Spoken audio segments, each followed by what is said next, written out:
The morning sun cast long shadows across the dusty main street of Cedar Ridge, but its warmth couldn't penetrate the cold silence that hung over the small cemetery at the edge of town. The wooden crosses and weathered headstones stood like silent witnesses to the scene unfolding before them, a funeral unlike any other the town had seen. Sarah Mae Thompson lay in a pine coffin that had been hastily constructed by old Samuel, the carpenter who'd muttered prayers under his breath the entire time he worked, as if building it might somehow taint his soul. The coffin was plain, unadorned, befitting what the townspeople considered her station, a fallen woman. They whispered, though none would say it aloud at her graveside. The baby's cries pierced the desert air, sharp and desperate, coming from a makeshift cradle placed beside the open grave. 3 months old, with wisps of dark hair and eyes that hadn't yet decided their color. The infant wailed with a hunger that went beyond milk. Not a single person among the sparse gathering moved to comfort the child. Reverend Josiah Mills stood at the head of the grave, his Bible clutched in weathered hands, speaking words that seemed to fall flat against the hard-packed earth. His voice carried no warmth, no comfort, just duty, cold and obligatory, ashes to ashes, dust to dust. He intoned, his eyes fixed somewhere above the heads of the few attendees, as if looking at them might somehow implicate him in their shared shame. The crowd was pitifully small. Mrs. Eleanor Hartley, the banker's wife, stood rigid in her black bombazine dress, her face a mask of propriety that barely concealed her disgust. She'd come not out of sympathy, but to ensure that this scandal would be properly buried along with the body. Beside her, Margaret Foster kept dabbing at dry eyes with a lace handkerchief, performing grief she didn't feel. The other women, 5 in total, maintained careful distances from each other, as if associating too closely might suggest they condoned Sarah Mae's sins. The men stood even further back. Thomas Garrett, the shopkeeper who'd refused Sarah Mae credit in her final weeks, stared at his boots. Dr. William Brennan, who'd delivered the baby but demanded payment up front, cleared his throat repeatedly, the sound harsh in the morning air.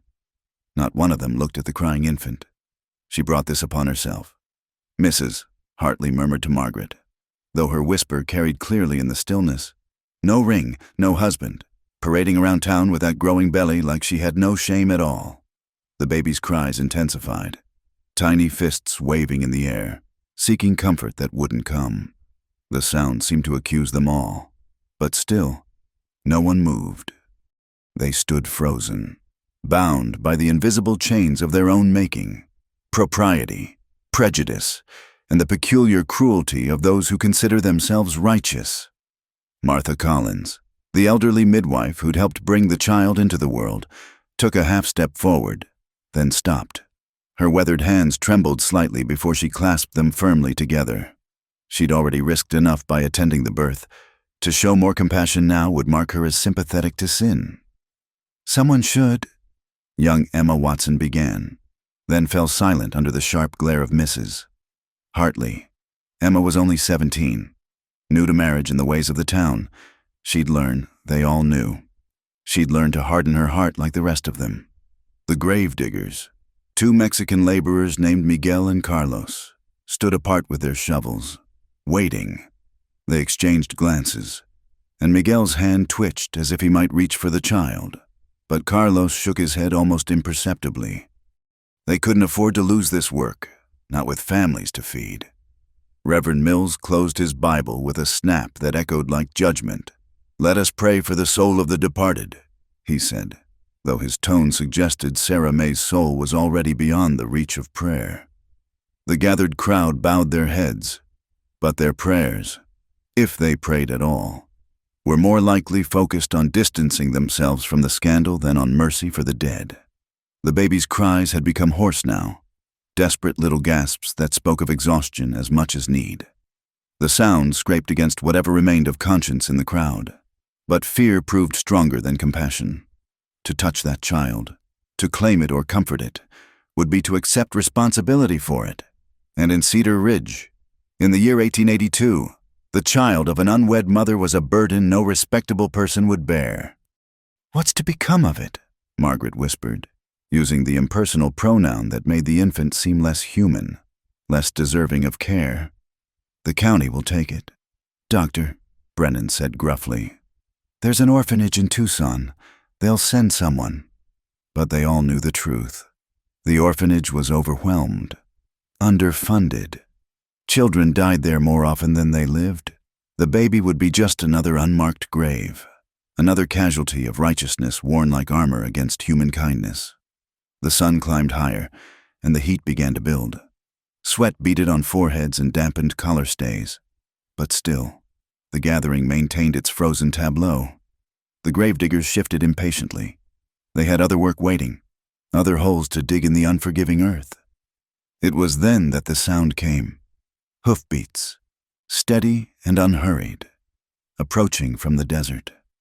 The crowd turned almost as one, squinting against the sun to see who would dare interrupt this careful choreography of condemnation. The rider emerged from the heat shimmer like a figure from another world.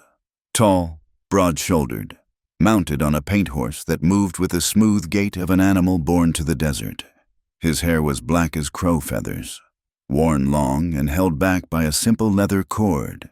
His clothes were a mixture, white man's pants and boots, but a shirt of soft doeskin decorated with blue beads that caught the light. Apache. The word rippled through the crowd without being spoken. Women drew back, hands reaching instinctively for the men who stepped forward, placing themselves between their women and this unexpected threat. But the rider paid them no attention. His dark eyes, deep-set and unreadable, fixed on the crying baby. He dismounted in one fluid motion, his moccasined feet making no sound on the packed earth. The crowd parted before him, not out of courtesy but from fear and shock. No Apache had entered Cedar Ridge peacefully in 5 years. Not since the last raids, not since the army had driven them deeper into the mountains. The man walked directly to the infant, his movements deliberate but unthreatening.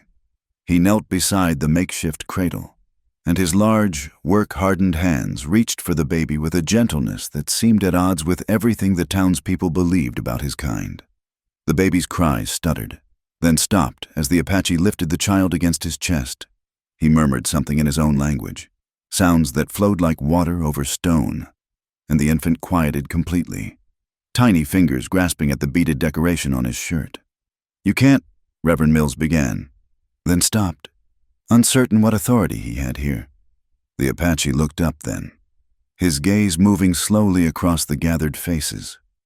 When he spoke, his English was accented but clear. "No one else will." The silence that followed was different from before, not the cold silence of judgment, but the hot silence of shame. "Mrs." Hartley's face flushed red beneath her powder. "Doctor." Brennan looked away. Even Reverend Mills seemed to shrink inside his black coat. The Apache rose, the baby secure in his arms. From a pouch at his belt, he withdrew something small, a piece of turquoise wrapped in silver wire, hanging from a leather cord. He placed it gently on the mound of fresh earth that would soon cover Sarah Mae Thompson. "For the mother," he said simply. She kept her promise. Then he turned and walked back to his horse. The baby held against him with one arm while he mounted with practiced ease. The infant made no sound now, seemed content in the stranger's embrace as it had never been in its makeshift cradle. The hoofbeats faded into the desert, leaving behind a crowd struck mute by their own cowardice. The turquoise caught the sun, a spot of blue against the brown earth, like an accusation written in stone and silver. Martha Collins was the first to speak, her voice cracked with age and something else, perhaps the first stirring of recognition that they had all failed in some fundamental way. "We should have," but she didn't finish. There was nothing to say that wouldn't condemn them all. The gravediggers began their work, the rhythmic sound of shovels biting into earth providing a funeral dirge more honest than any word spoken that day. One by one, the crowd dispersed, returning to their homes and shops, to their carefully ordered lives that had just been shown for the hollow things they were. Only the turquoise remained, half buried now by the falling earth, a secret between the dead woman and the silent Apache who had kept whatever promise lay between them. The sun continued its arc across the sky, indifferent to human cruelty and kindness alike, while somewhere in the desert, a baby found comfort in the arms of the only person who had dared to claim it. The Apache rode through the desert heat with the infant cradled against his chest, the paint horse picking its way carefully among the saguaro cacti and scattered rocks. His name was Joseph Crow Feather. Though few white men knew it, to them, he was simply another savage, another threat to be driven from civilized lands. But Joseph had walked in both worlds long enough to know that civilization often wore a mask that concealed a deeper savagery. The baby stirred against him, making small sounds of contentment. He'd fashioned a sling from soft deerskin, allowing him to keep both hands free while ensuring the child remained secure.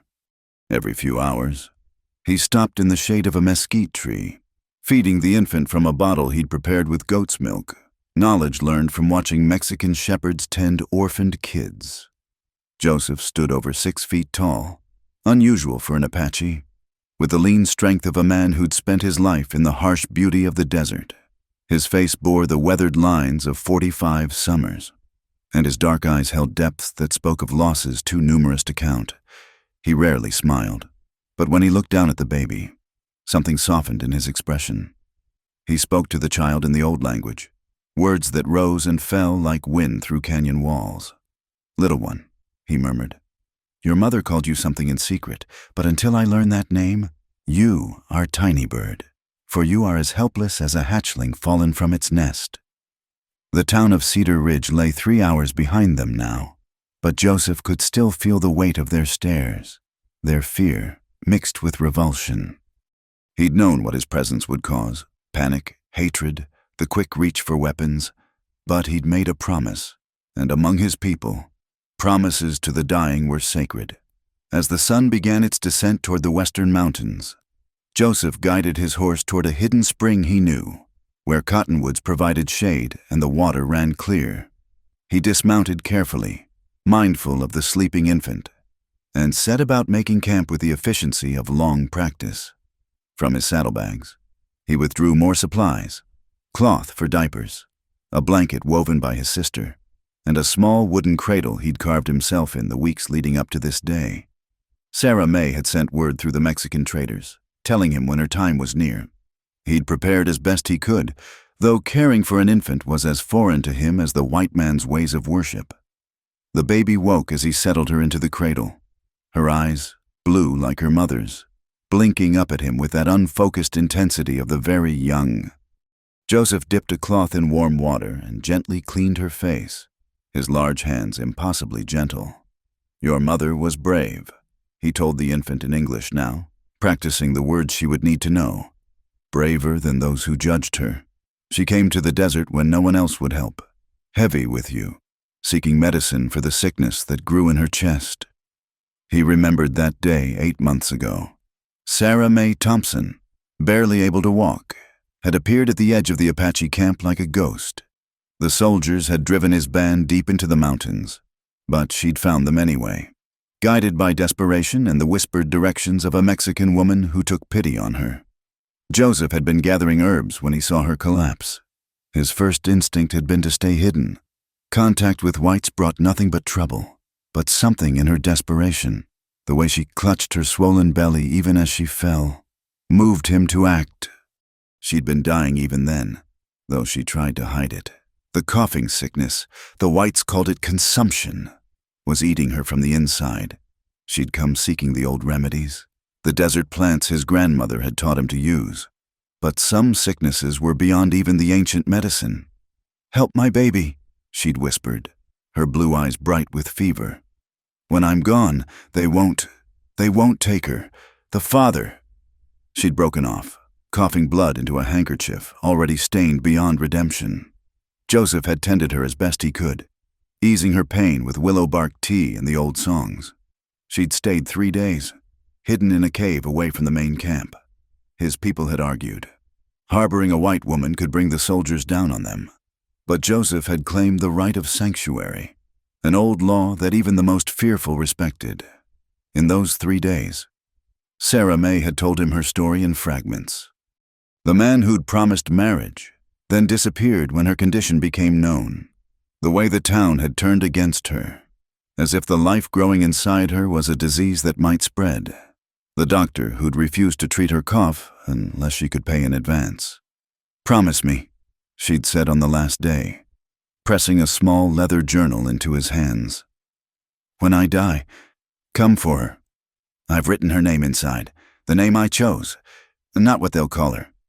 Joseph had promised, though he knew the complications it would bring. A half-blood child raised by Apaches would face hatred from both worlds. But a promise was a promise. Now, as the baby fussed for milk, Joseph prepared another bottle, testing the temperature against his wrist as he'd seen mothers do. The child drank greedily, tiny fingers wrapping around his as she fed. Such trust, he thought. Such complete faith that the hands holding her meant safety. The sun touched the horizon, painting the desert in shades of red and gold. Joseph built a small fire, keeping it low to avoid attracting attention. The army patrols had increased lately, pushing ever deeper into Apache territory. He would need to be careful, especially now with the child. As darkness fell, he opened Sarah May's journal by firelight. Her handwriting was shaky, especially in the later pages, but he could make out the words. Most were memories. Her childhood in Ohio, her journey west with dreams of a new life, the man who'd charmed her with promises as empty as the desert wind. But there, on the last page, written in bold letters despite her weakness, her name is Mary Joseph. Mary for my mother. Joseph for the only man who showed me kindness when the world turned away. Joseph stared at the page for a long moment, something tightening in his chest. She'd named the child partly for him, this white woman who'd had every reason to fear and hate his kind. The responsibility of it settled on his shoulders like a physical weight. The baby, Mary Joseph, made a small sound in her sleep, and he reached down to adjust her blanket. Tomorrow, he would reach the main camp. Tomorrow, he would face his people's questions, their doubts about taking in a white child. Some would say he was inviting trouble, that the soldiers would use this as an excuse to attack. Others would remember their own losses, their own children taken to the white man's schools, and refuse to accept her. But tonight, there was only the fire's warm light, the vast silence of the desert, and a promise kept. Joseph sang softly, an old lullaby his mother had sung to him, about the coyote who stole fire from the sun to warm his children. The words rose into the star-filled sky, a bridge between worlds, between the living and the dead. He thought of Sarah May in her pine coffin, surrounded by those who'd condemned her. They'd stood there in their righteous anger, their careful distance, while her baby cried for comfort. Not one had stepped forward. Not one had shown the mercy their God supposedly preached. "They fear what they don't understand," he told the sleeping infant. "Both your people and mine. But you, little Mary Joseph, you belong to neither and both. Perhaps that will be your strength."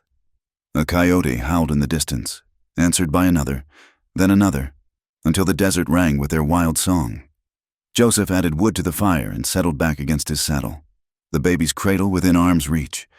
He would doze lightly, alert to any danger, as he'd learned to do in a world where safety was always temporary. Before he closed his eyes, he placed his hand over the small piece of turquoise he wore around his neck, the twin to the one he'd left on Sarah May's grave. She'd admired it during those 3 days in the cave, and he'd given it to her, a small comfort for the dying. Now its partner would protect her daughter, a link between mother and child that transcended death. The fire crackled, sending sparks up into the darkness. Somewhere out there, Cedar Ridge slept in its comfortable prejudices, but here, under the vast canopy of stars, an Apache warrior kept watch over a white woman's child, bound by nothing more and nothing less than a promise and the simple recognition that she deserved what they had denied, to be held, to be fed, to be loved. The desert night wrapped around them like a blanket, and Joseph Crowfeather allowed himself a moment of something almost like peace. Tomorrow would bring its challenges, but tonight, Mary Joseph slept safely, and that was enough. The morning after the funeral, Cedar Ridge buzzed with whispers like angry hornets. At Fletcher's general store, women gathered under the pretense of shopping for thread and flour. But their real currency was gossip, traded over bolts of calico and sacks of cornmeal. Rode right in like he owned the place. "Mrs." Hartley said, her voice pitched to carry to every corner of the store. "Bold as brass, that savage, and took the child without so much as a buy your leave." "Someone should have stopped him," Margaret Foster added, conveniently forgetting how she'd stood frozen with the rest of them. What if he means to raise it as one of them, to seek revenge for all the Apache children taken to the reservation schools?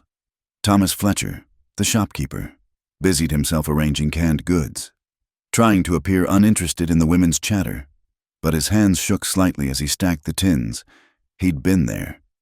He'd seen the Apache's eyes, not wild or savage, but filled with a purpose that made Thomas's own cowardice burn like acid in his throat. "The child's better off dead than raised by heathens," declared Mrs. Prudence Blackwood, the minister's wife who'd been notably absent from the funeral. "Mark my words, no good will come of this."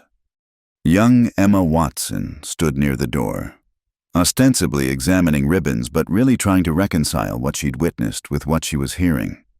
The Apache had been gentle with the baby.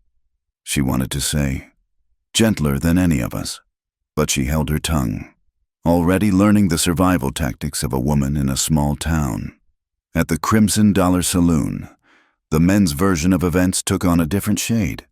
Whiskey loosened tongues and inflamed imaginations, transforming the quiet Apache into a dozen different threats.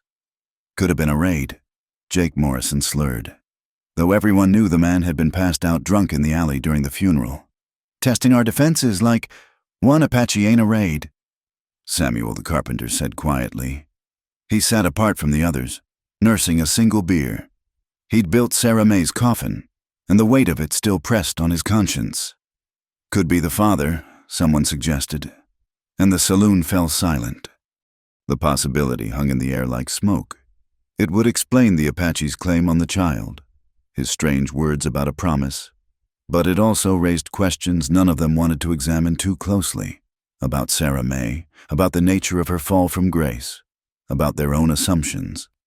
"Impossible, Doctor," Brennan said firmly, though he'd never examined Sarah May until the birth. The child's features, clearly white, but doubt had been planted, and it grew like a weed in the cracks of their certainty. At the boarding house run by Widow Patterson, the speculation took on a more practical bent. "Who's going to tell the authorities?" she asked her 3 lodgers over a dinner of stewed beef and potatoes. "That child is a Christian soul, baptized or not. Shouldn't be left to grow up worshiping false gods." "Sheriff Coleman's due back from Tucson next week," said Herbert Morse, the bank clerk. "He'll know what to do." But privately, each of them wondered what exactly the sheriff could do. Pursue a single Apache into the mountains, for taking a child none of them had wanted. The legal grounds were murky at best. Martha Collins, the midwife, kept her own counsel.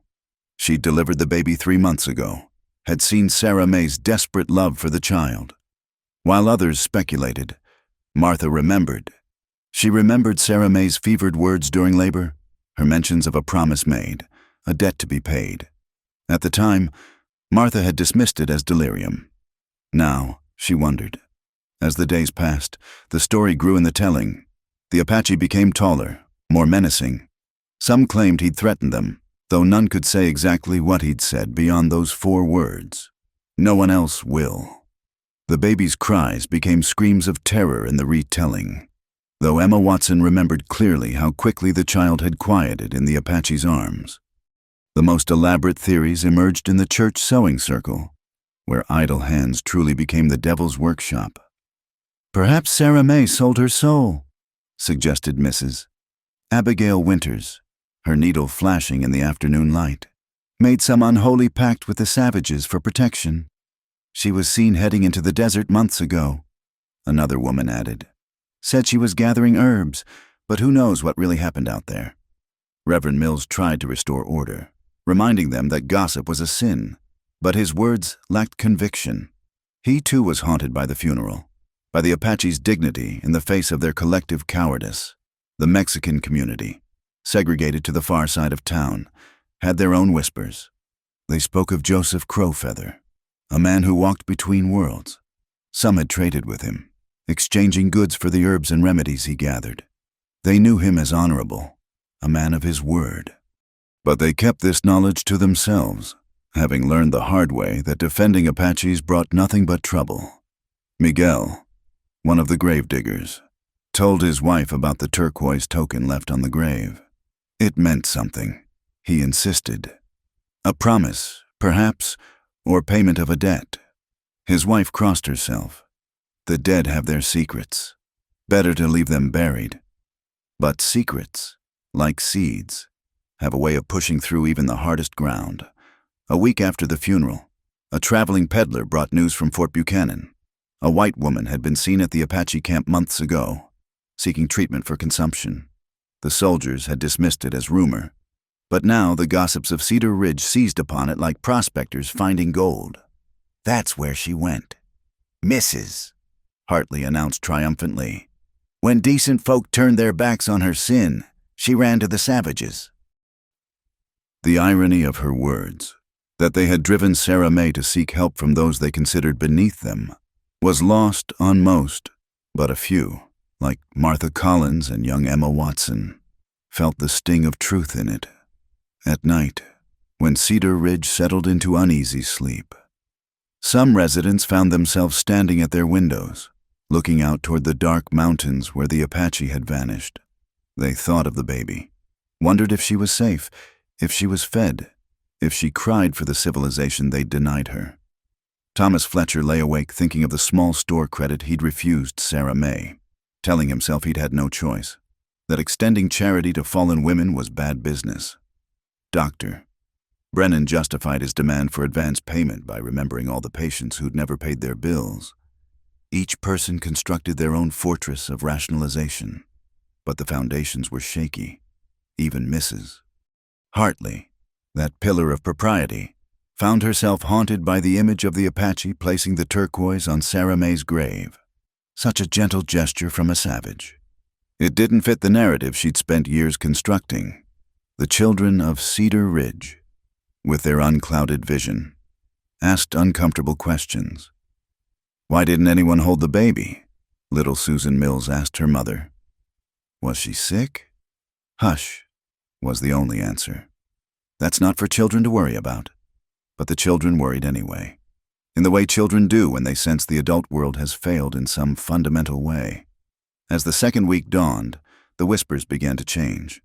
The initial outrage was giving way to something else, a creeping shame that no one would acknowledge directly. The story of the crying baby no one would touch began to sound different in the telling, especially when strangers passed through town. An Apache took her, they would say, but the words came out defensive rather than indignant. Took her? Travelers would ask. From who? And there was the rub. From no one. From a graveside where she lay crying. From a town that had turned its back.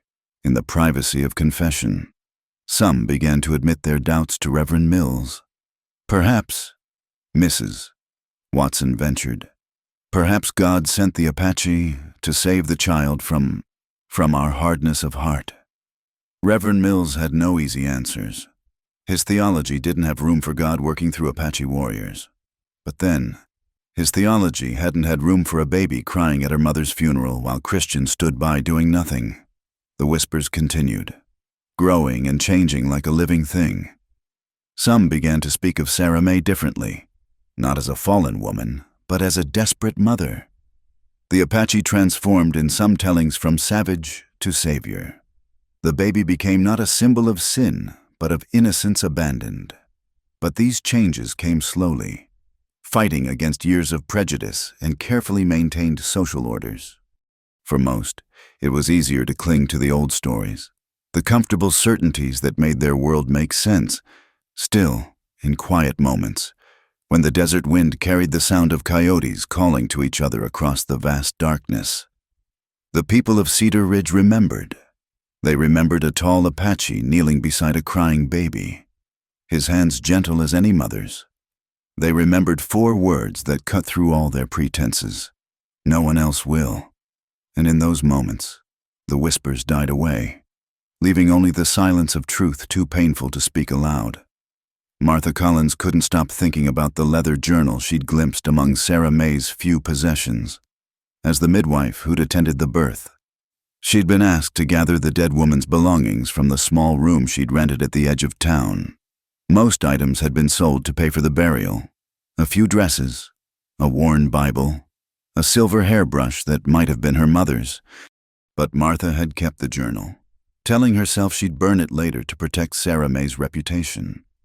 3 weeks had passed since the funeral, and still the journal sat in Martha's dresser drawer, wrapped in brown paper like a guilty secret. On this particular evening, with rain pattering against her windows and her husband away on business, Martha finally surrendered to curiosity.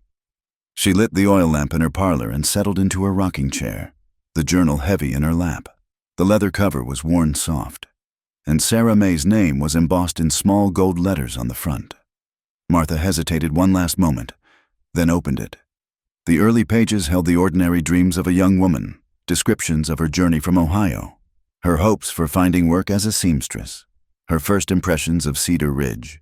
The handwriting was neat, optimistic. Martha found herself warming to this earlier Sarah May, before scandal had marked her. Then came mentions of James Whitfield, the surveyor's assistant who'd arrived in town the previous spring. Sarah May's words grew breathless, romantic.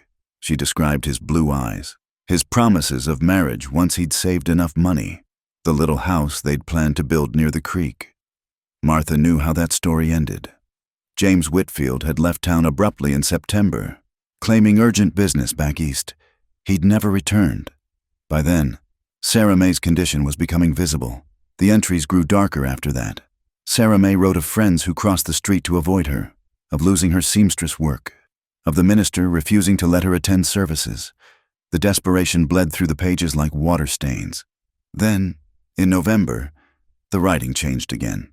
The entries became cryptic, careful, as if Sarah May knew unfriendly eyes might someday read them.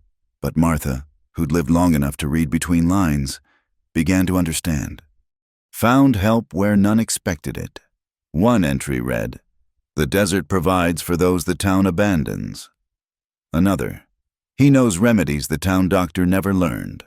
Says the coughing sickness has gone too deep, but he can ease the pain." Strange how kindness comes from those we're taught to fear. Martha's hands trembled as she turned to the final pages. Here, Sarah May had abandoned caution, perhaps knowing her time was running short. The story emerged in fragments, her desperate journey into the desert, following directions whispered by Maria, the Mexican washerwoman, the Apache camp, where she'd expected to find hostility but discovered compassion instead. "His name is Joseph Crow Feather," Sarah May wrote. "He could have turned me away.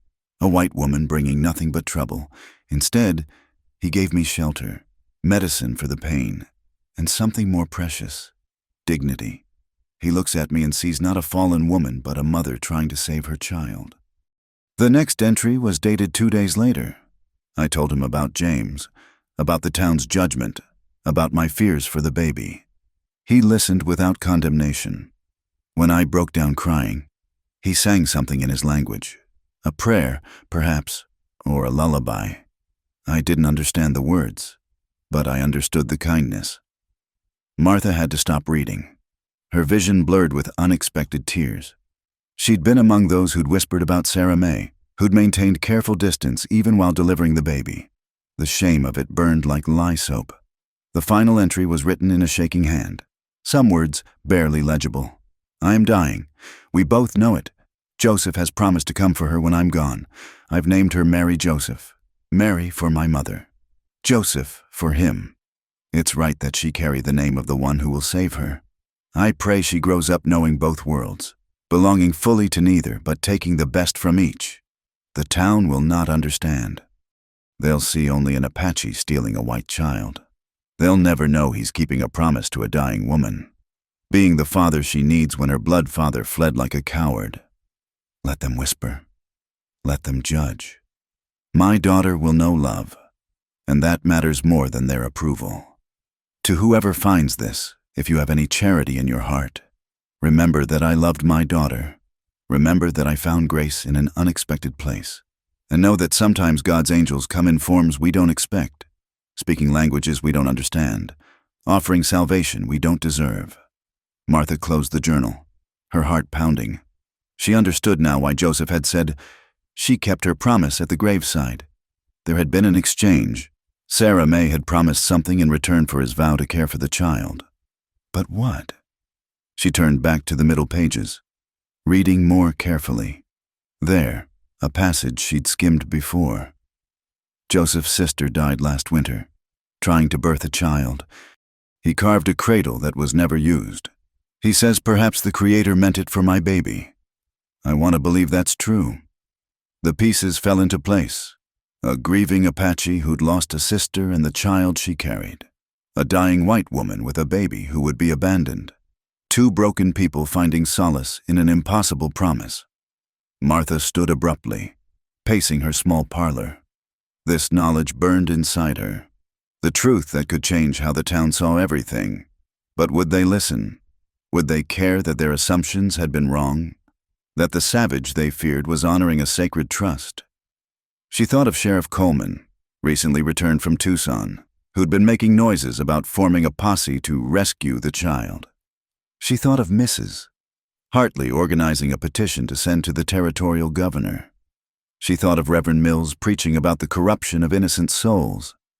And she thought of Sarah May, dying alone except for the kindness of a stranger, putting her faith in a promise that most would call madness. Martha made her decision. She wrapped the journal carefully and put on her cloak. The rain had stopped, leaving the streets muddy but passable. She made her way not to the sheriff's office or the minister's house, but to a small adobe at the edge of town where Maria, the washerwoman, lived. Maria opened the door cautiously, surprised to see the Anglo midwife at her threshold. "Senora Collins, may I come in?" Martha asked. "I need to understand something about Sarah May and the Apache." Maria's dark eyes searched Martha's face for a long moment. Then she stepped aside. "See, come. I will make tea." The two women sat at Maria's rough wooden table, the journal between them like a bridge between worlds. Maria's English was limited, but her understanding was deep. "She was very sick," Maria said slowly. "Coughing blood. I knew Joseph from the trading. He brings herbs, good medicine." I told her where to find him. "You weren't afraid to get involved?" Maria shrugged. "I know what it is to be alone, to have no one care if you live or die. Sarah May, she was desperate, not for herself, for the baby." Martha showed her the journal, and together they pieced together more of the story. Maria had served as an occasional messenger, carrying notes between Sarah May and Joseph during her final weeks. She'd known about the promise, had even witnessed one meeting at the edge of town where Joseph brought medicine for Sarah May's pain. He could have sold that medicine for good money, Maria said, but he gave it freely, and when she tried to pay with the few coins she had, he refused, said kindness should not be bought. Martha felt something shift inside her chest, a loosening of prejudices held so long she'd forgotten they were there. The baby. Marry Joseph? Will she be safe with him? Maria's face softened. Safer than she would have been here. Joseph. He knows loss. He knows love. He will raise her as his own. But she's white. Won't the other Apaches? Some will accept. Some won't, Maria said honestly. But at least she will have a chance. Here, she had nothing. Martha left Maria's house with the journal and a new understanding. But knowledge, she realized, carried its own burden. She walked slowly through the dark streets, past the houses of people she'd known all her life, people who'd stood silent while a baby cried. At home. She lit the lamp again and took out paper and pen. If the town wouldn't listen to her, perhaps she could find someone who would. She began to write a letter to the territorial governor's wife, a woman known for her charity work with orphans. She told the true story of Sarah May Thompson and Joseph Crowfeather, of a promise made and kept, of kindness that crossed the boundaries of race and culture. She included excerpts from the journal, Sarah May's own words testimony to what had really happened. She wrote of the turquoise token, symbol of a debt that went deeper than blood. She wrote of a town's failure and an Apache's honor. When she finished, dawn was breaking. Martha sealed the letter, knowing it might bring trouble to her door. The people of Cedar Ridge didn't like having their comfortable narratives challenged, but somewhere in the mountains, a baby named Mary Joseph was being raised by a man who'd chosen love over law, promise over prejudice. Martha thought of the name itself, Mary Joseph, a mother's name and a protector's name, a bridge between worlds. Just as Sarah May had hoped. Perhaps that was the real promise, not just to save the child, but to create in her something new, someone who could walk in both worlds and be bound by neither. The journal she would keep hidden for now. But someday, when Mary Joseph was old enough, Martha would make sure she received it. The girl deserved to know her mother's story, to understand the love that had shaped her fate before she could even speak. As Cedar Ridge woke to another day of whispers and judgment, Martha Collins held the truth like a candle in the darkness. It wasn't much against the weight of prejudice and fear, but it was something, and sometimes, something was enough to begin. The Apache camp nestled in a valley where the Dragoon Mountains provided shelter from both the desert sun and the Army's searching eyes. Joseph Crowfeather had arrived with Mary Joseph just as the morning cook fires were being lit, and the news of what he carried spread through the wiki-ups like wildfire. Now, 3 months later, the camp remained divided. The baby had grown plump and healthy under Joseph's care, her blue eyes curious about the world around her, her small hands reaching for the colorful beadwork that adorned the cradle board he carried her in. But not everyone welcomed her presence. "She brings danger," declared Black Eagle, one of the younger warriors whose family had been killed in an army raid 2 winters past. "The whites will come looking for her. They always come for their own." Joseph sat in the council circle, Mary Joseph sleeping against his chest in her sling. He'd expected this challenge. It had been brewing since his return. Around him sat the elders and the heads of families, their faces revealing the deep divisions his choice had created. "The child has done nothing wrong," said Singing Rain, Joseph's cousin, who had lost 3 children to the white man's diseases. "She cannot help the blood she carries. Blood tells," Black Eagle insisted. "When she grows, she will want to return to her people. She will bring them here, to our hidden places. My brother's children were taken to the white school. They came back strangers, speaking the enemy's tongue, ashamed of their own mothers."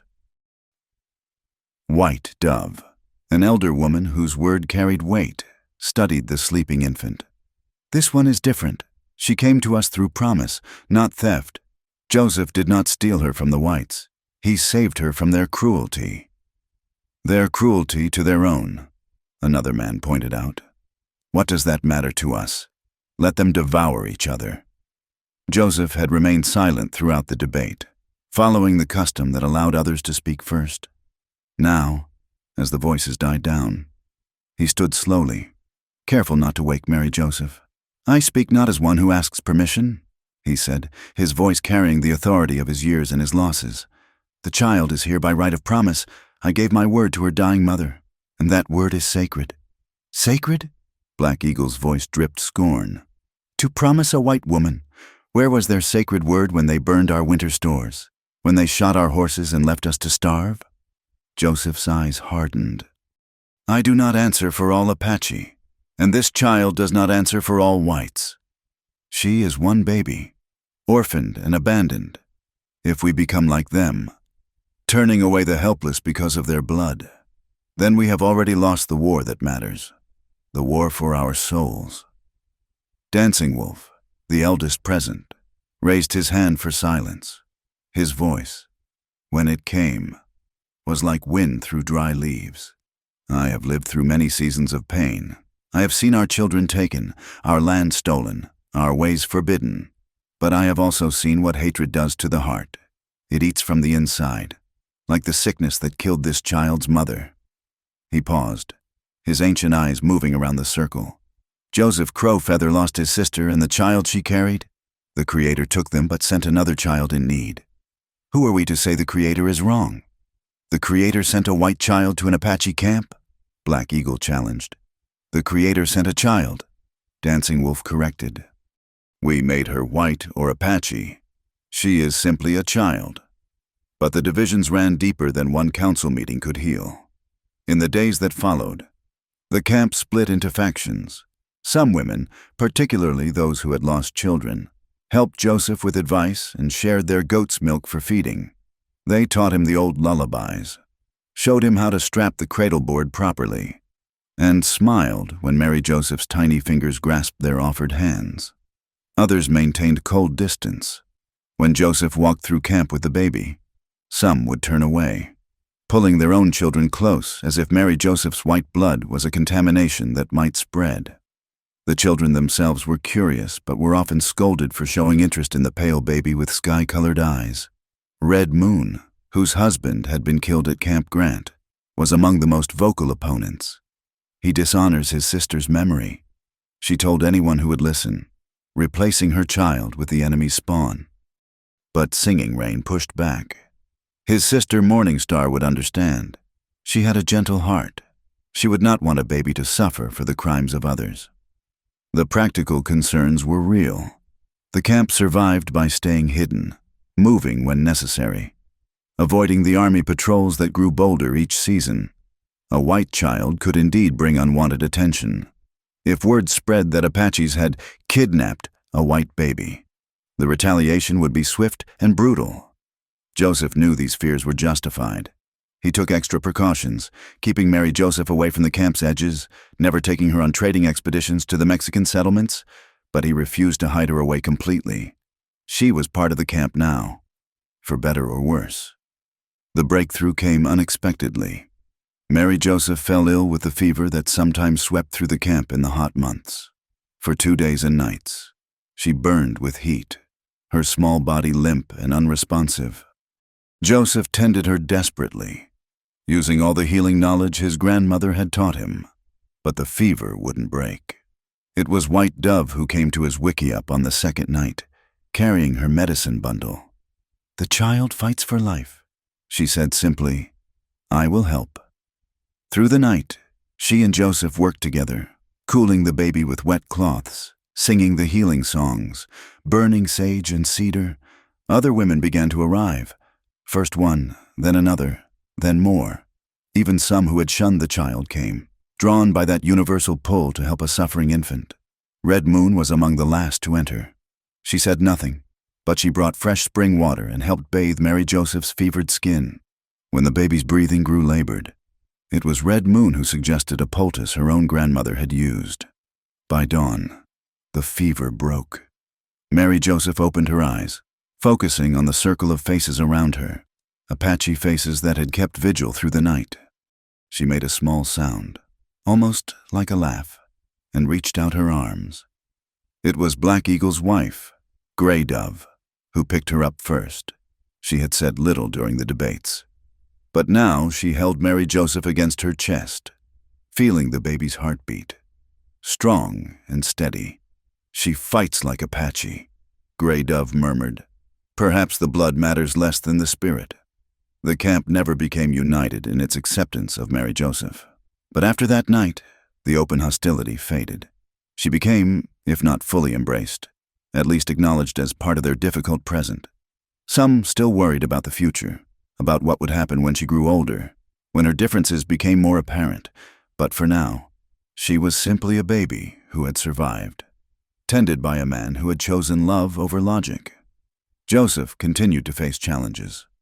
Some of the young men still questioned his decision in council. Resources were scarce, and feeding an extra mouth, even a small one, meant less for others. But he supplemented the camp's supplies with his own hunting and gathering, often going without to ensure Mary Joseph had enough. "You grow thin while she grows fat," Singing Rain observed one day, watching him feed Mary Joseph mashed beans and wild honey. "Children should be fat." Joseph replied, "It means they are loved, And when she is old enough to understand that she is different, when she asks why her skin is pale, why her eyes are like the sky. Joseph was quiet for a moment, adjusting the turquoise pendant that hung around Mary Joseph's neck, his sister's, passed down through generations. Then I will tell her the truth, that she was born between worlds, saved by a promise, raised by choice. She will know both rejection and acceptance. As I have, perhaps that knowledge will make her wise, or it will tear her apart. Singing Rain said gently, that is her battle to fight when the time comes. For now, she needs only to know she is safe, she is fed, she is loved. The rest will come as it will. As autumn approached and the camp prepared to move to their winter grounds, Joseph noticed changes. Mary Joseph was included in the preparations. Women made her warmer clothing, fitted her cradle board with rabbit fur for the cold months ahead. When she cried in the night, it wasn't only Joseph who responded. Others had begun to see her as she was, not a white child or a future threat, but a member of their band. Strange and difficult as that membership might be, Black Eagle remained suspicious. But even he had been seen carving a small wooden horse for her. Though he left it outside Joseph's wickiup without a word, the camp had not embraced her fully, might never embrace her fully, but they had made space for her existence. In a world that offered few mercies, that was perhaps enough. Joseph stood at the edge of camp one evening, Mary Joseph awake in his arms, watching the sun set over the desert. Somewhere beyond those mountains, Cedar Ridge went about its business, probably still whispering about the stolen child. They would never understand that she hadn't been stolen, but saved, not just from physical abandonment, but from a life marked by shame and rejection. Here, she would face different challenges. She would grow up between worlds, fully accepted by neither. But she would know love. She would know that someone had chosen her when everyone else had turned away. And perhaps, in time, she would help bridge the chasm between peoples who had forgotten how to see each other as human. The first stars appeared in the darkening sky. Mary Joseph reached for them, babbling in the wordless language of infants. Joseph smiled and began to sing, not an Apache lullaby this time, but something he'd heard Sarah May humming in her final days. A song from her world, carried now into his, just as her daughter was carried in his arms. The camp settled into evening routines around them. Divided still, wounded still, but enduring. Just like Mary Joseph herself would have to learn to endure, carrying within her the hope and burden of belonging to both and neither, of being the living reminder that sometimes promises matter more than blood, and love more than law. Sheriff Tom Coleman sat at his desk, staring at the leather journal Martha Collins had placed before him an hour ago. The oil lamp cast dancing shadows on the walls of his office, and the night sounds of Cedar Ridge, a distant piano from the saloon, the cry of a coyote in the hills, seemed muted against the weight of what he'd just read. Martha sat across from him, her hands folded in her lap, watching him with those steady gray eyes that had seen too many births and deaths to be easily rattled. She'd waited until his deputy left for evening rounds before coming, understanding that what she carried required privacy. "You're certain this is genuine?" Tom asked, though he already knew the answer. He recognized Sarah May's handwriting from the brief note she'd left with her rent payment, one of the few debts she'd managed to settle before dying. "I delivered her baby," Martha said simply. "I gathered her effects. This was among them." Tom rubbed his face, feeling every one of his 48 years. He'd been sheriff of Cedar Ridge for a decade, had kept peace between miners and ranchers, settlers and natives, decent folks and drifters. But this was different. "The town's expecting me to form a posse," he said. "Mrs. Hartley's got half the women's auxiliary writing letters to the governor. Reverend Mills preaches every Sunday about innocent souls corrupted by heathen ways. And what do you think, Tom?" Martha used his first name deliberately, reminding him they'd known each other since childhood, before badges and social positions created distance between people. Tom stood and walked to the window, looking out at the dark street. "I think that baby cried for near 20 minutes at her mother's graveside, and not one of us, not one, moved to comfort her. I think whatever corruption that child faces, it started right here in Cedar Ridge. He turned back to the journal, flipping to the final entry. Sarah May's words about God's angels coming in unexpected forms seemed to pulse on the page. But knowing the truth and acting on it, those are different things. Are they? Martha challenged. You took an oath to uphold justice. Where's the justice in tearing a baby away from the only person who showed her kindness? The law says a lot of things. It says the Apache should stay on reservations. It says women can't vote. It says a lot of things that don't always align with what's right. Tom sat back down heavily. He joined the search parties after Indian raids, had seen the aftermath of violence on both sides.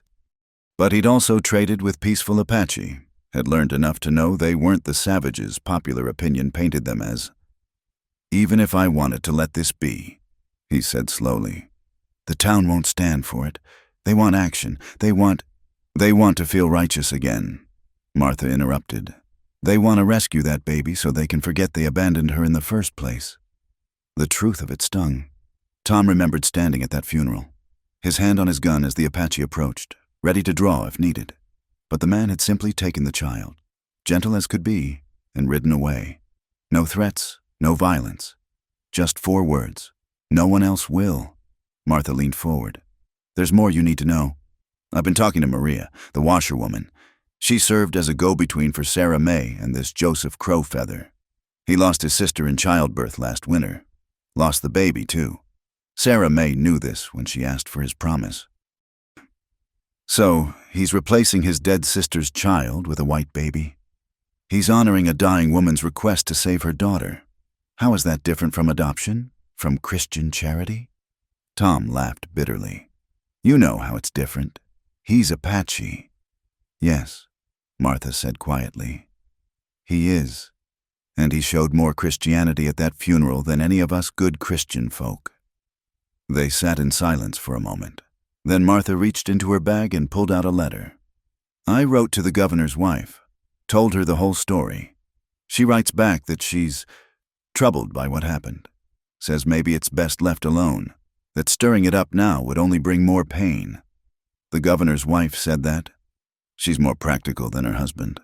Knows that a story about good Christians abandoning a baby while an Apache saves her won't play well in the newspapers back east, especially with all the talk about civilizing the frontier. Tom felt a headache building behind his eyes. Politics and justice made uneasy bedfellows, but he'd learned to navigate between them. What are you asking me to do, Martha? I'm asking you to think about that baby. Not about the town's pride or the law's letter or what people expect. Just think about Mary Joseph. Yes, that's her name. Sarah May named her.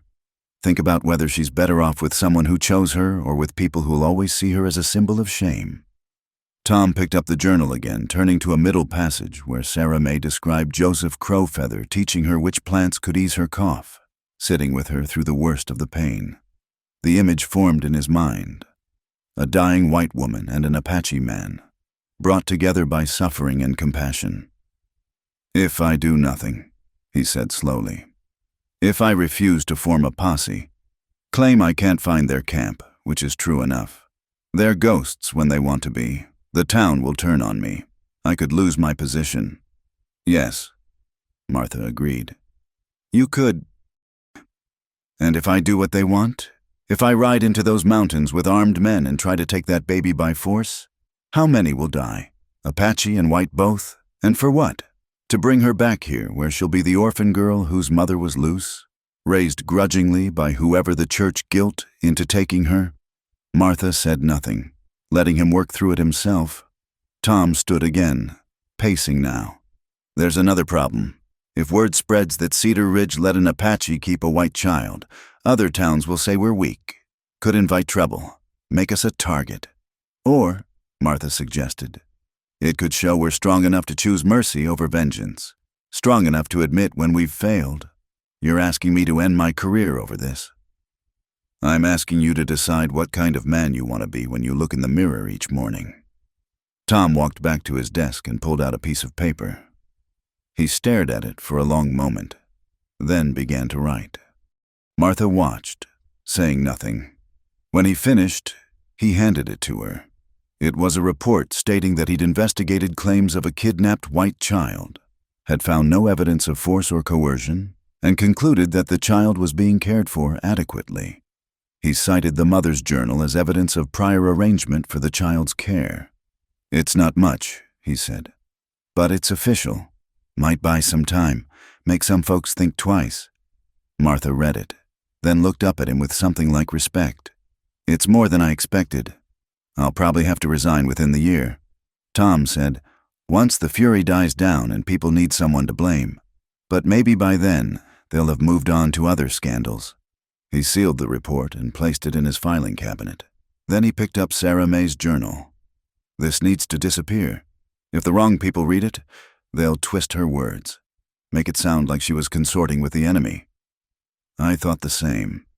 But someday, when that little girl is grown, she should know her mother's story. Tom nodded and walked to his safe, placing the journal inside. "When that day comes, if I'm still alive, I'll make sure she gets it. You have my word." They stood, and Martha gathered her things. At the door, she turned back. "Tom, what changed your mind?" He thought for a moment. "I keep seeing that Apache placing the turquoise on her grave. Such a small thing, but there was more kindness in that gesture than in all our Christian charity combined. Made me wonder if maybe we're the savages in this story." Martha left, and Tom sat alone in his office, knowing he'd crossed a line he couldn't uncross. Tomorrow, he'd face questions about the posse, demands for action. He'd stall, make excuses, file reports that said nothing while seeming to say everything. He thought of Mary Joseph, somewhere in the mountains, probably sleeping in a cradleboard, dreaming whatever dreams babies dream.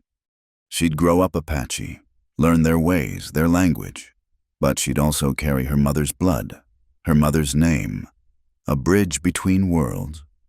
Sarah May had written, "Maybe that's what they all needed. Bridges instead of walls, understanding instead of fear." It was probably too late for his generation, poisoned by too many years of violence and mistrust. But maybe, just maybe, it wasn't too late for Mary Joseph. Tom Coleman, sheriff of Cedar Ridge, sat in his office as the night deepened around him. Having chosen conscience over career, righteousness over reputation, it was a small act in the grand scheme of things, a single report filed in a frontier town. But sometimes the fate of the world turns on small acts, on single moments when someone chooses to be better than their circumstances demand. And in that choice, Tom found something he'd lost somewhere along the way. The knowledge that justice and law weren't always the same thing. And when forced to choose, a man showed his true character by which one he served. 2 years had passed since the funeral, and the desert had marked the time in its own way. 2 cycles of fierce summer heat and mild winters, of flash floods and patient droughts. Mary Joseph had grown from a helpless infant into a sturdy toddler with sun-kissed skin and eyes that remained startlingly blue against her tanned face. She toddled now through the Apache camp with the confidence of a child who knew she belonged, chattering in a mixture of Apache and the few English words Joseph had taught her. Her hair had darkened to a deep brown, often adorned with the small feathers and beads the other children wore. Only her eyes truly marked her as different. On this particular morning, Joseph had brought her to the edge of their territory to gather medicinal plants. The season had been good for healing herbs, and his supply needed replenishing. Mary Joseph rode in a carrier on his back, pointing at birds and babbling her names for them, some Apache, some her own invention. They were following a deer trail along a dry creek bed when Joseph heard the horse. His hand went immediately to his rifle, but the rider was alone, moving slowly, not the approach of a raiding party. He found cover behind a cluster of boulders and waited. Tom Coleman appeared around the bend, older looking than his years, his badge still pinned to his vest but tarnished now. He rode carefully, hands visible, clearly not hunting. Joseph recognized him from that day at the funeral, the sheriff who'd stood with the others, watching, judging but not interfering. Tom pulled up his horse a respectful distance away and dismounted slowly. I'm not here officially, he called out in Spanish, knowing many Apache understood it. Just want to water my horse, if that's acceptable. Joseph emerged from cover, Mary Joseph pecking around his shoulder with curious eyes. Tom's breath caught at the sight of her, healthy, bright-eyed, clearly well cared for. She wore a miniature version of Apache dress, soft deerskin decorated with blue beads that matched the turquoise pendant at her throat. "Sheriff," Joseph said in English, his voice neutral. "Not for much longer," Tom replied, removing his hat. "Town council's been patient, but they want my badge. Seems I've been remarkably unsuccessful at finding one stolen white baby." Joseph's expression didn't change, but his stance relaxed slightly. He shifted Mary Joseph to his hip, where she studied Tom with the fearless curiosity of childhood. "Bird?" she said in Apache, pointing at the eagle feather in Tom's hatband. "Yes, little one, bird." Tom's voice roughened. He reached slowly into his saddlebag and pulled out a small wooden horse, painted white with black spots. "I've been carrying this for months, carved it myself. Don't know why." He set it on a flat rock between them, then stepped back. Mary Joseph's eyes lit up. She looked at Joseph, asking permission with her eyes. When he nodded, she scrambled down and toddled forward, picking up the toy with delight. "Horse," she said in English, then repeated it in Apache, hugging the toy to her chest. "You're teaching her both languages," Tom observed. "She'll need both."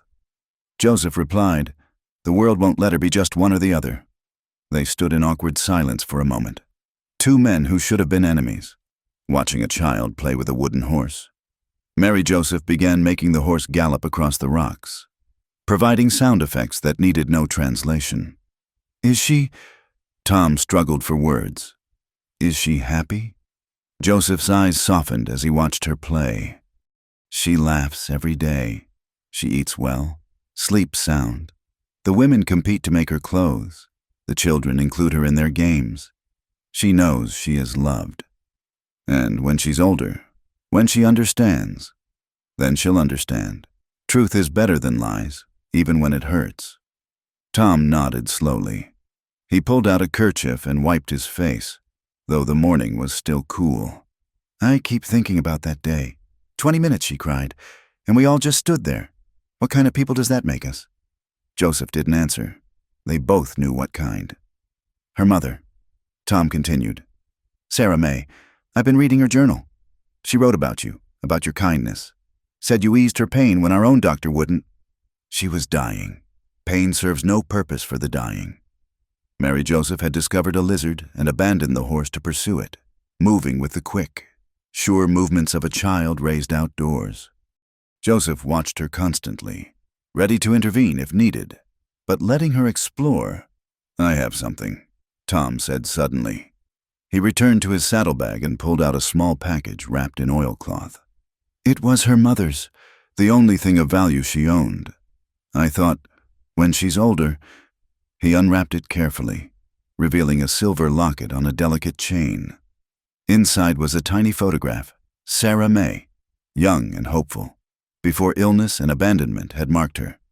Joseph took it with careful hands, studying the image. She has her mother's face shape. It will be stronger as she grows. "People in town, they're starting to forget," Tom said. "Or at least, they're not talking about it as much. New scandals, new problems. But some remember, Martha Collins. She asks about the child sometimes, says she prays for her. Prayers are good." Joseph said, "Action is better. She acts now." Tom's silence was answer enough. Mary Joseph returned, clutching the wooden horse and a smooth stone she'd found. She showed the stone to Joseph, chattering about its properties in Apache. Then she looked at Tom and, without hesitation, offered him the stone. "Present," she said in English. "You." Tom knelt slowly, accepting the stone with more reverence than he'd shown for communion wine. "Thank you, little one." She smiled. Sarah May's smile, bright and trusting, then returned to Joseph's side, leaning against his leg with the casual affection of a secure child. "I should go," Tom said, standing. "Been gone too long already. People will ask questions." You found nothing. Joseph said it wasn't a question. I found a child being raised by someone who loves her. That's all I found. Joseph inclined his head slightly, the closest he'd come to showing approval. Tom mounted his horse, then looked back one more time. Her name. Did Sarah May marry Joseph? Joseph said. She has her true name. Tom's eyes widened slightly. Marry Joseph. After you. After a promise kept. As Tom turned his horse to leave, Mary Joseph waved with the unconscious grace of childhood. Bye-bye, she called in English, then added something in Apache that made Joseph smile, a blessing for safe travel. Tom Coleman rode away carrying a smooth stone in his pocket, and an image burned into his memory. A white child with Apache ways, blue eyes in a sun-browned face, loved and protected by a man who'd chosen compassion over convention. He thought of the town council meeting he'd face tomorrow, the demands for his resignation he'd finally have to accept. But he also thought of Sarah May's words in her journal. Sometimes God's angels come in forms we don't expect. He'd seen an angel today, not the Apache warrior the town feared, but a father teaching his daughter to speak 2 languages, to walk in 2 worlds, to offer stones to strangers as gifts. When the history of Cedar Ridge was written, Tom Coleman knew he'd be remembered as the sheriff who failed to rescue a kidnapped white child. But he could live with that. What he couldn't have lived with was succeeding, tearing Mary Joseph from the only father she'd known, bringing her back to a town that had rejected her before she could walk. Joseph watched the sheriff disappear around the bend, then looked down at Mary Joseph, who was trying to feed the wooden horse some dried berries from his pouch. That man, he told her in Apache, chose to be better than his people expected. Remember that, little one. There is always a choice. She looked up at him with those startling blue eyes and offered him a berry. He accepted it solemnly. And she laughed, that pure, delighted sound that made all the complications of her existence fade away. They continued their herb gathering, Joseph teaching her the names of plants in both languages, showing her which ones healed and which ones harmed. She absorbed it all with the sponge-like mind of childhood, adding to her store of knowledge that spanned 2 cultures. As the sun climbed higher, they made their way back toward camp.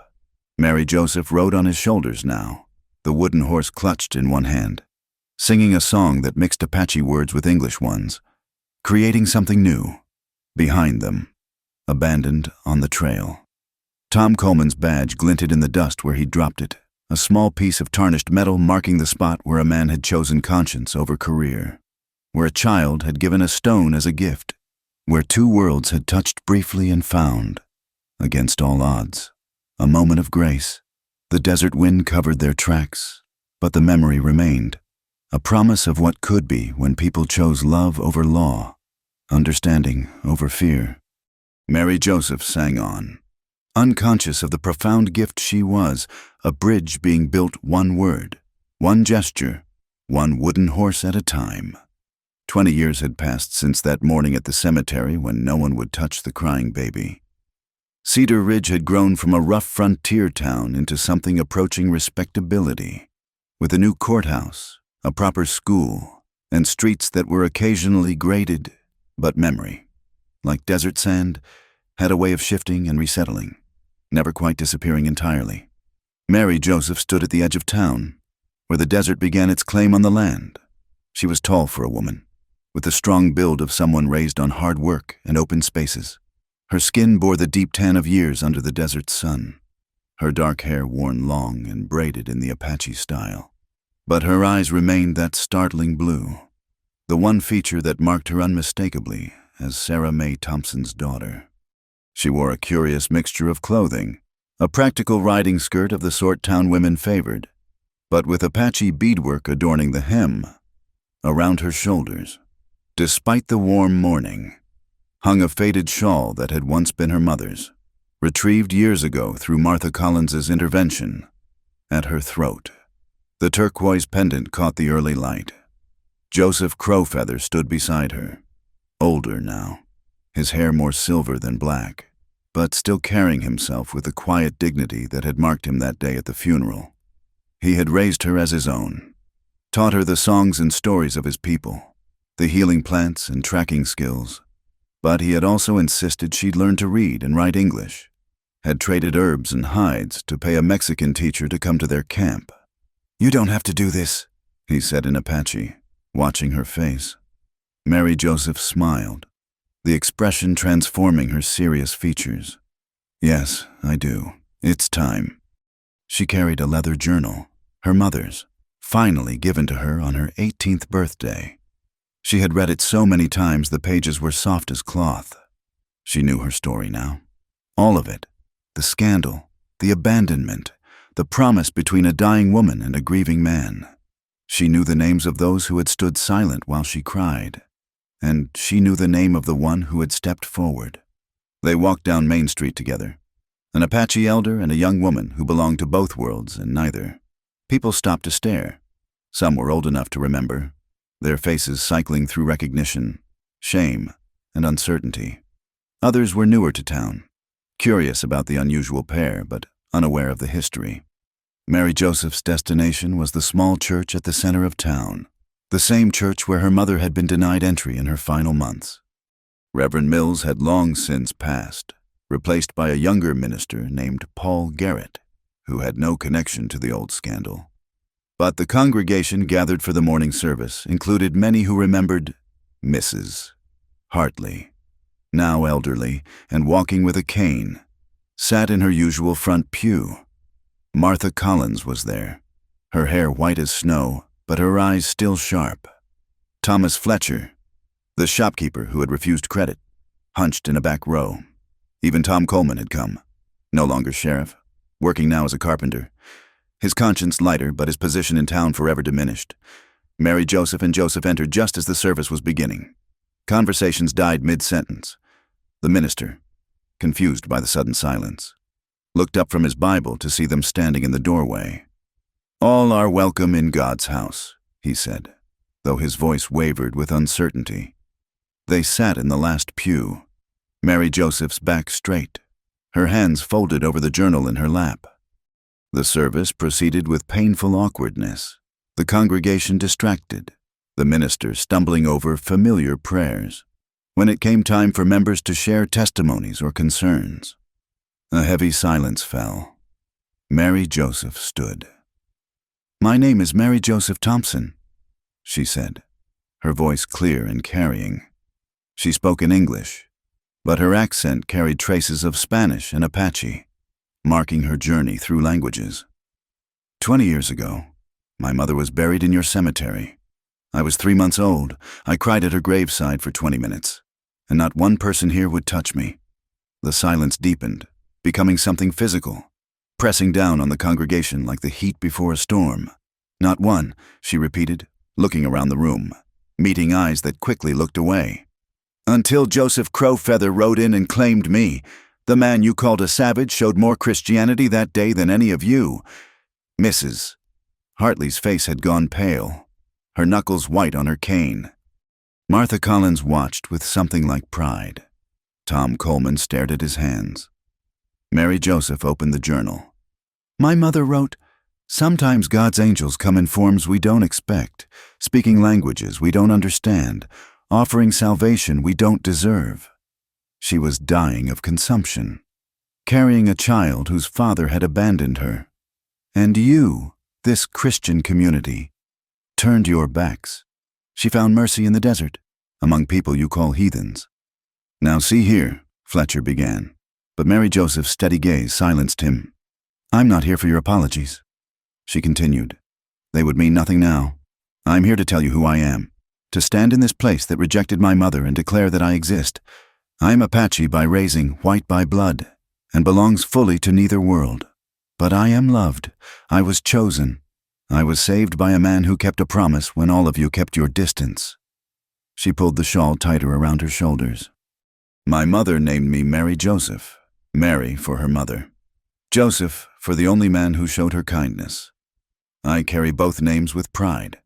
I speak 3 languages. I know healing plants and Bible verses, Apache ceremonies and Christian hymns. I am the bridge my mother prayed I would become." Young Paul Garrett found his voice.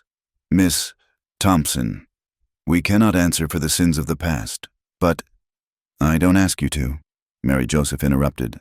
I ask only that you remember, that the next time you see someone in need, someone who doesn't fit your idea of deserving, you remember a baby crying at a graveside and choose differently.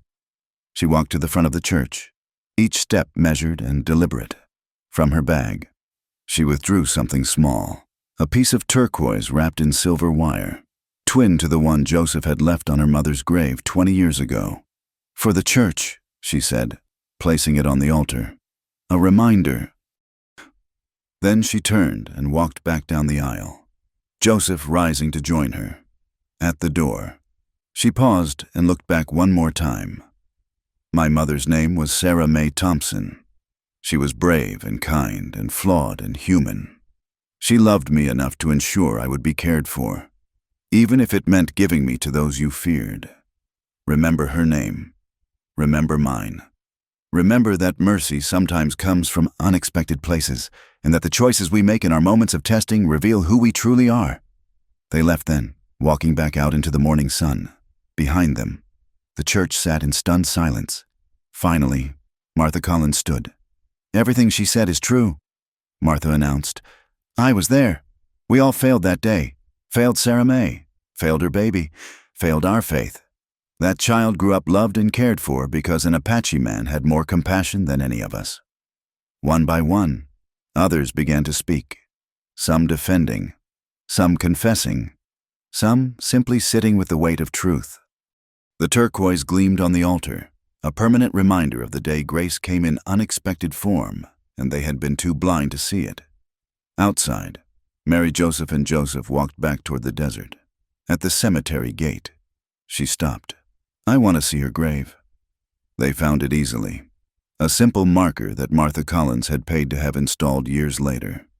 Sarah Mae Thompson, 1857 to 1882, mother. Mary Joseph knelt and placed her hand on the stone. From her bag, she withdrew a small bundle, herbs and flowers gathered from the desert, tied with a leather cord. She placed it on the grave, then spoke in Apache, a prayer for the dead. A daughter's farewell to a mother she'd never truly known, but whose courage had shaped her destiny.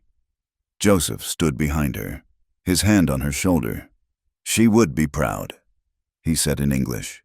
You are everything she hoped, strong, educated, bridging worlds. Mary Joseph stood, brushing dust from her skirt. Will they change, do you think? Will they learn? Some will, others won't. Change comes slowly, like water wearing down stone. But you planted seeds today. That matters. They walked back through town. No longer anonymous.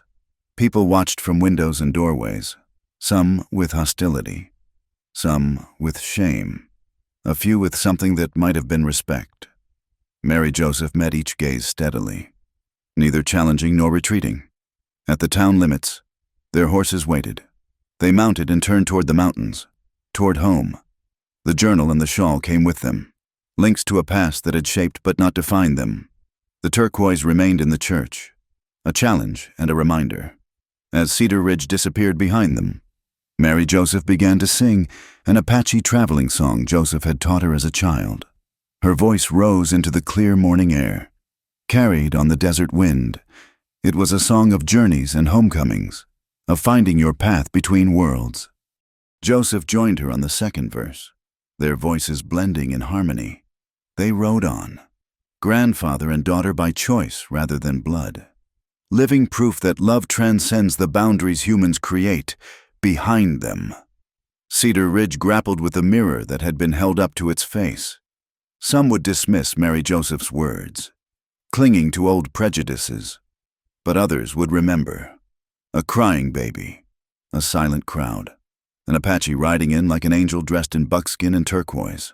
And perhaps the next time someone stood abandoned and alone, crying for comfort in a cold world, someone would remember Mary Joseph Thompson and her Apache father. Someone would step forward, crossing the lines of race and propriety to offer what had been denied, simple human kindness, the recognition that we are all more alike than different, all deserving of love. The desert received them back, vast and patient as always. Mary Joseph had delivered her mother's message. had stood in the place of her rejection and spoken truth. Now she returned to the only home she'd known, where she was not the scandal child or the white captive, but simply Mary Joseph, healer, daughter, bridge between worlds. The sun climbed higher, and their silhouettes merged with the heat shimmer, becoming part of the eternal dance between earth and sky. Behind them, a town reckoned with its past. Ahead lay the future, uncertain as always, but holding the possibility of redemption for those brave enough to choose love over fear, promise over prejudice. And in the church, the turquoise caught the light through stained glass windows, casting blue shadows like a blessing, or a reminder that sometimes salvation comes on horseback, speaking languages we don't understand, teaching us what we should have known all along.